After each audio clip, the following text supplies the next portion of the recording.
各位同學，歡迎翻嚟2018年 MC 第2條啦。佢就話啦，咁有啲 outdoor temperature 咧就可以低過0度啦，但係咧咁跟住咧你個湖面咧就會有一層冰喺度啦，但係咧水底咧都仲係水嚟嘅，咁咧就可以 support 到你一啲水中嘅生命啦，咁可以 survive 到 during 你嘅 winter time 啦。咁廢話嚟啫呢句。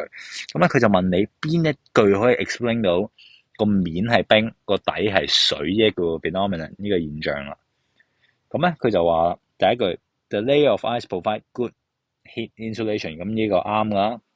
第二句啦 Freezing point 低過冰嗰個面係低過0度，呢個垃圾嚟嘅，唔係 true 嘅。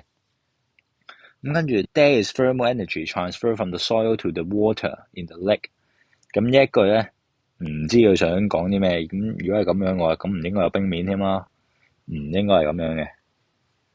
第三個 Ice release latent heat when it melts，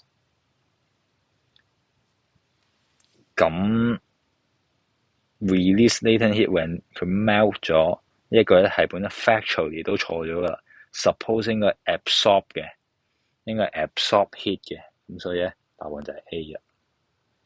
咁你事實上嗰層冰咧都係一個好厚嘅一個好 good 嘅一個 insulator 嚟，咁你 conduction 嗰 part 咧就可以隔晒噶啦。